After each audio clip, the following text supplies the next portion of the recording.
నమస్తే, నేను ప్రశాంత్.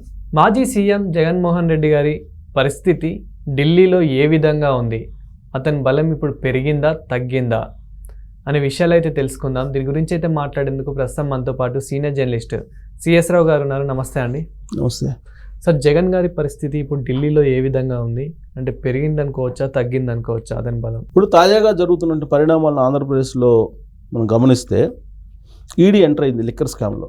అవును, ఈడీ ఎంటర్ అయ్యి A1గా ఉన్నటువంటి రాజ్ కసిరెడ్డిని ఇప్పుడు విచారిస్తుంది. విజయవాడ జైల్లో ఉన్నాడు ఆయన. విజయవాడ జైల్లోనే విచారిస్తుంది ఏది ఈడీ. ఇప్పటి వరకు సిట్ విచారించింది, ఇప్పుడు ఈడీ ఎంటర్ అయింది. ఈడీ ఎంటర్ అయ్యి ఈడీ విచారణ చేస్తూ ఉంది. ఈ విచారణకి వెళ్తున్నటువంటి క్రమంలో సిట్ ఇప్పటి వరకు ఎవరెవరిని విచారించింది, వాళ్ళు ఇచ్చినటువంటి వాంగ్మూలాలు ఏంటి అనేది కూడా తీసుకుంది. ఈ లిక్కర్ స్కామ్లో ప్రధానంగా రాజ్ కసిరెడ్డి, ధనంజయ రెడ్డి, కృష్ణమోహన్ రెడ్డి, బాలాజీ గోవిందప్ప, సజ్జల శ్రీధర్ రెడ్డి వీళ్ళు ఉన్నారు. అలాగే వాసుదేవ్ రెడ్డి కూడా బ్యావరేజ్ కార్పొరేషన్ ఎండీగా పనిచేశారు. ఆయన్ని కూడా విచారించి ఆయన వాంగ్మూలం ఉంది.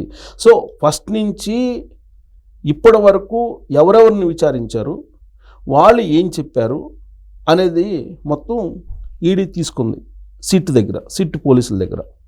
దీన్ని బేస్ చేసుకొని రాజ్ కసిరెడ్డిని విచారిస్తూ ఉంది ఈడీ. అంటే ఈడీ ఎంటర్ అయింది.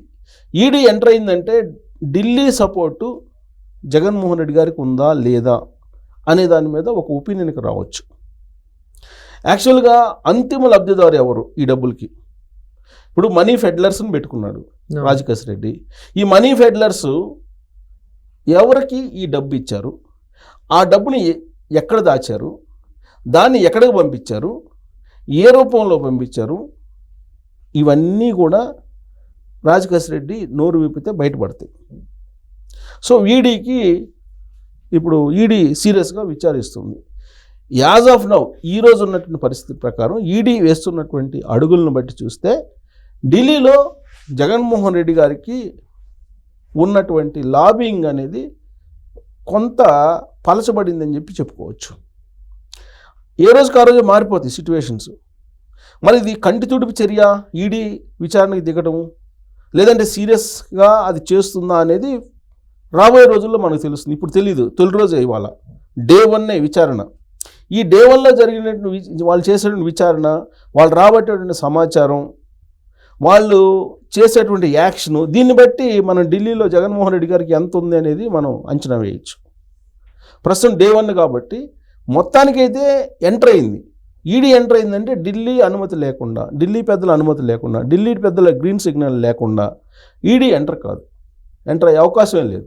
ఎందుకంటే కేంద్ర దర్యాప్తు సంస్థ కాబట్టి, కేంద్ర హోంశాఖ పరిధిలో ఉంటుంది కాబట్టి, కేంద్ర హోంశాఖ పరిధిలో ఉన్నటువంటి డిపార్ట్మెంట్ కాబట్టి వాళ్ళ అనుమతి లేకుండా, అట్లీస్ట్ మౌఖికంగా అయినా వాళ్ళ అనుమతి లేకుండా ఎంటర్ అయ్యేటువంటి ఛాన్సెస్ దాదాపుగా ఉండకపోవచ్చు. సో కాబట్టి ఢిల్లీలో జగన్మోహన్ రెడ్డి గారికి గ్రాఫ్ తగ్గింది అని చెప్పుకోవచ్చు. యాక్చువల్గా 2019 నుంచి 2024 మధ్యకాలంలో జగన్మోహన్ రెడ్డి గారి గ్రాఫ్ ఢిల్లీలో అమాంతం పెరిగింది. ఎంత పెరిగింది అని అంటే, ఏం చేసినా కానీ జగన్మోహన్ రెడ్డి గారు ప్రశ్నించేటువంటి ధైర్యం కూడా కేంద్ర ప్రభుత్వం ప్రశ్నించలేదు కూడా. ధైర్యం కాదు, ప్రశ్నించలేదు. కారణం ఏంటంటే రాజకీయేతరమైనటువంటి బంధం నరేంద్ర మోడీ గారికి తనకి మధ్య ఉందని చెప్పి జగన్మోహన్ రెడ్డి గారే పబ్లిక్ మీటింగ్లో చెప్పారు. అంత బాండింగ్ వాళ్ళిద్దరి మధ్య ఉంది. మరి అదే ఢిల్లీ బీజేపీ పెద్దలు ఇటీవల కాలంలో ఆంధ్రప్రదేశ్కి వచ్చి కేంద్ర హోంశాఖ మంత్రి అమిత్ షా గారు ఏమన్నారు, 2019-2024 మధ్యలో రాష్ట్రంలో విధ్వంసం జరిగింది అని అన్నారు. మరి విధ్వంసం జరిగిందని చెప్పి ఆయన చెప్పినప్పుడు ఆ విధ్వంసం ఏంటో అనేది ప్రజలకు తెలియజేయాలంటే దర్యాప్తు సంస్థల్ని స్వేచ్ఛగా దర్యాప్తు చేయించాలి. అది చేయించకపోతే పబ్లిక్ అనుమానిస్తారు, రాజకీయంగా నష్టపోతారు. మనం తెలంగాణలో చూసాం, కవితను అరెస్ట్ చేయకముందు, కవితను అరెస్ట్ చేసిన తర్వాత బీజేపీ గ్రాఫ్ ఎలా ఉందో. సో కాబట్టి అక్కడ కూడా ఇప్పుడు కనుక ఈడీని స్వేచ్ఛగా దాని దర్యాప్తుని అది చెయ్యకుండా ఢిల్లీ బీజేపీ పెద్దలు అడ్డుకుంటే ఖచ్చితంగా రాజకీయంగా బీజేపీ అక్కడ మూల్యం చెల్లించాల్సి వస్తుంది. కూటమి ప్రభుత్వం కూడా మూల్యం చెల్లించాల్సి వస్తుంది. కాబట్టి అలాంటి పరిస్థితి బీజేపీ తీసుకోదు. అసలు ఈడీ ఎంటర్ అయిందంటేనే ఢిల్లీ బీజేపీ పెద్దల గ్రీన్ సిగ్నల్ లేకుండా ఎంటర్ కాదు. అంటే దాని అర్థం ఏంటి? జగన్మోహన్ రెడ్డి గారికి ఢిల్లీలో డోర్స్ క్లోజ్ అయిపోయాయి. ఈ మధ్యకాలంలో ఓడిపోయిన తర్వాత ఢిల్లీకి ఆయన వెళ్ళలేదు, ఢిల్లీ వైపు చూడలేదు. దానికి కారణం ఏంటంటే 2024 ఎన్నికలకు ముందు కూటమిగా ఏర్పడటానికి చర్చలకు పిలిచారు జగన్మోహన్ రెడ్డి గారిని. ఆయన నో అన్నారు. దానికి కారణం ఏంటంటే క్రిస్టియన్ ఓట్ బ్యాంక్ పోతుంది బీజేపీతో పొత్తు పెట్టుకుంటే అని. కానీ తెలుగుదేశం పార్టీ, జనసేన ముందుకు వచ్చి వాళ్ళు పొత్తు పెట్టుకున్నారు, కూటమిగా ఏర్పడ్డారు. కూటమిగా ఏర్పడిన తర్వాత కూటమి ధర్మం ప్రకారం ఖచ్చితంగా విధ్వంసం జరిగింది అని చెప్పి వాళ్ళు చెబుతున్నారు. కాబట్టి ఆ విధ్వంసం ఏందో ప్రజలకు తెలియజేయాలి. కాబట్టి విచారణ సక్రమంగా జరగాలి, లేదంటే రాజకీయంగా కూటమి నష్టపోతుంది. పైగా జగన్మోహన్ రెడ్డి గారు ఎప్పుడైతే కూటమికి నేను నో అని చెప్పారో ఎన్నికలకు ముందే, ఆ రోజే ఆయన డోర్స్ క్లోజ్ అయిపోయాయి.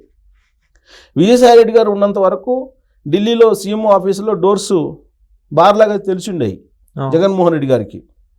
అలాగే పార్లమెంట్లో కానీ లేదంటే కేంద్ర మంత్రుల దగ్గర కానీ లైజనింగ్ చేసి ఆయన్ని ఎప్పుడు పంపించేవాళ్ళు ఎక్కడ ఆగకుండా. కానీ ఇవాళ పరిస్థితి మారిపోయింది. విజయసాయి రెడ్డి గారు బయటకు వచ్చారు. విజయసాయి రెడ్డి గారు ఉన్న అప్పుడు ఢిల్లీలో చక్రం తిప్పారు జగన్మోహన్ రెడ్డి గారు. విజయసాయి రెడ్డి గారు బయటకు వచ్చి నాకు చాలా అవమానాలు జరిగినాయి, జగన్మోహన్ రెడ్డి గారు చుట్టూ ఉండేటువంటి కోటరీ నాకు అన్యాయం చేసింది, అవమానపరిచింది, నేను తట్టుకోలేకపోతున్నాను, ఇప్పటివరకు నేను ప్రేమించాను జగన్మోహన్ రెడ్డి గారిని, ఇక్కడి నుంచి నేను దేవుడినే ప్రేమిస్తాను, జగన్మోహన్ రెడ్డిని కాదని చెప్పి ఆయన చెబుతున్నాడు. సో కాబట్టి ఇప్పుడు జగన్మోహన్ రెడ్డి గారికి అక్కడ లైజనింగ్ చేస్తే ఇప్పుడు అసలు ఆయనకే నష్టం రాజకీయంగా. ఎందుకంటే ఆయన బీజేపీలోకి వెళ్ళాలనుకుంటున్నారు. బీజేపీలోకి వెళ్ళాలంటే ముందు చంద్రబాబు నాయుడు గారి అంగీకారం కావాలి. చంద్రబాబు నాయుడు గారి అంగీకారం కావాలంటే ముందు విజయసాయి రెడ్డి గారు జగన్మోహన్ రెడ్డి గారిని జైల్లో పెట్టించాలి. ఆయన పెట్టించేది ఏంది అనుకోవచ్చు. ఆయన దగ్గర మొత్తం ఆధారాలు ఉన్నాయి. ఆయన ఇది లేకుండా ఏది జరగల. ఆయన ఆడిటరు, ఆయన శిష్యుడు గోవిందప్ప ఆడిటరు, ఆయన భారతీయ సిమెంట్స్లో శాశ్వత డైరెక్టరు బాలాజీ గోవిందప్ప, ఆయన ఆడిటరు. వీళ్ళిద్దరు ఆడిటర్లు. వీళ్ళకి తెలియకుండా ఏ సూట్ కేసు కంపెనీ నుంచి ఎక్కడికి అమౌంట్ వెళ్ళిందో తెలియదు, ఆయనకే తెలుసు. సో కాబట్టి గోవిందప్ప నోరు విప్పితే అప్పుడు మొత్తం బయటకు వస్తుంది అంతిమ లబ్ధిదారు ఎవరు అనేది. అప్పుడు తాడేపల్లి తలుపు తట్టే అవకాశం ఉంది ఈడీ.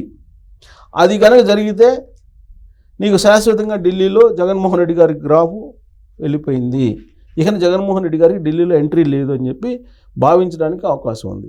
మరి అంత దూరం ఈడీ వెళ్తుందా, లేదంటే ఇప్పుడు ఉన్నటువంటి ప్రభుత్వం ఒత్తిడి కారణంగా తూతూ మంత్రంగా ఈ విచారణని చేసి సరిపెట్టుకుంటుందా అనేటువంటి సందేహాలు కూడా లేకపోలేదు. కారణం ఏంటి? 12 సంవత్సరాల నుంచి బెయిల్ మీద ఉన్నారు జగన్మోహన్ రెడ్డి గారు. ఆ బెయిల్ రద్దు కావట్లా. ఎందుకు రద్దు కావట్లేదు బెయిల్ అంటే? ఢిల్లీ బీజేపీ పెద్దలు అంటున్నారు. మరి ఢిల్లీ బీజేపీ పెద్దల ఆశీస్సు లేకపోతే ఈ పాటికి ఆ బెయిల్ రద్దు అయితే ఆటోమేటిక్గా జైల్లోకి వెళ్ళిపోయే అవకాశం ఉంది కదా.